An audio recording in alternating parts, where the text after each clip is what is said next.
Ano po, dito sa kaliwa, no, na-injure ako sa basketball. Pero Kailan? meron ng 9 months. Okay, tapos ano pa? Nakakalakad naman ako ng normal, kasi pag naglaro ko ng basketball, tumakbo ako, hindi ako makatakbo ng Bumibigay. Oo. Tapos ito parang naawa na to. O yung ganyan, parang Yung ganyan. hindi mo maidiin. Oo. Hindi mo may pilit na takbo. Okay, ibig sabihin, huwag mong ipilit kasi lalo ka lang madidisgrasya. Ibig sabihin, nakatwist yung mo. Sige, pasok ko kayo, ma'am. Ibig sabihin, twisted di pa rin yan. Baka maupuan. Sige, mamuha ka. Higa ka. Dati napapanood lang kita eh. Mamaya, Nandito mapapanood na mo pala yung ako. sarili mo. Higa ka. 9 months na, higa ka, tol. Oh, iya po. Ako, higa ka. Hindi kasi. Hindi ka makatakbo ng ayos. Opo. Ano ba nangyari sa'yo nung una? Tumatakbo ka o Ano, nag-layup ka? yung Galing ka sa rebound. talon? Rebound, naitukod ko to na parang gumanon. Gumanon, di ba Oo. dating paloob? Oo. 9 months. Okay. Talagang pag hindi nakabalik to, hindi talaga kayo makakatakbo ng ayos kasi tutukod yung meron diyang ACL, PCL, MCL, LCL. Hindi natin alam. Pero kung papa-MRI nyo doon, ma-discuss lahat yan dyan.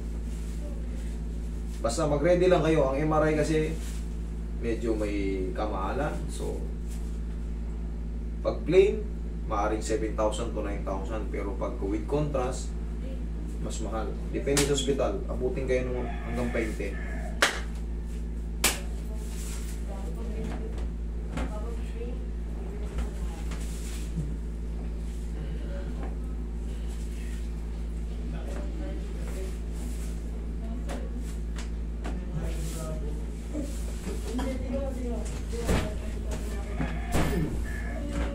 Yan.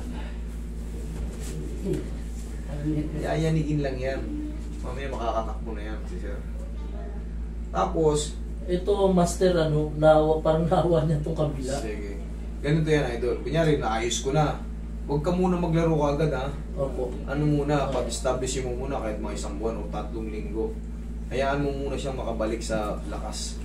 Oh.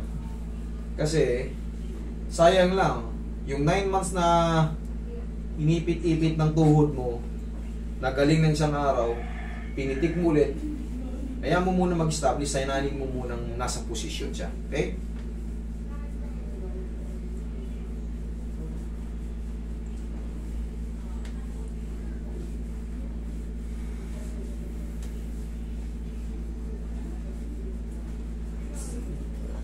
Nasakit siya?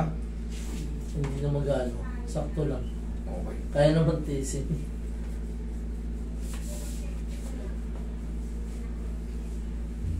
Hindi, pag minamassage ko, masakit, hindi naman. Hindi na mag-ano. Okay.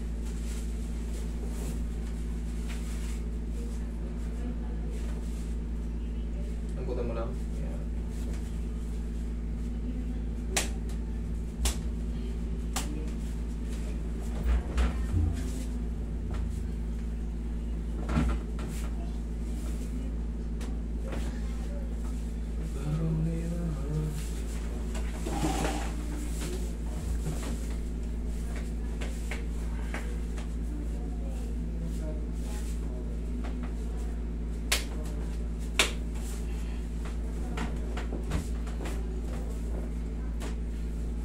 Boy, pingin pa ako.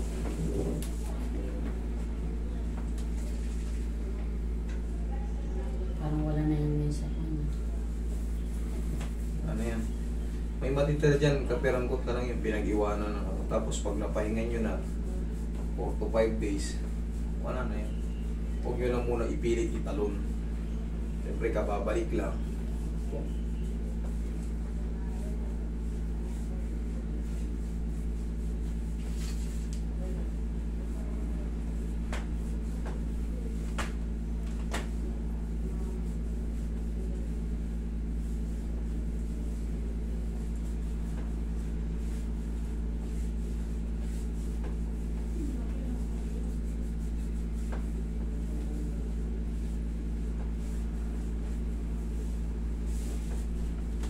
Tigas mo to, idol. Sipa mo. Tigas mo to. Sipa. Isa pa?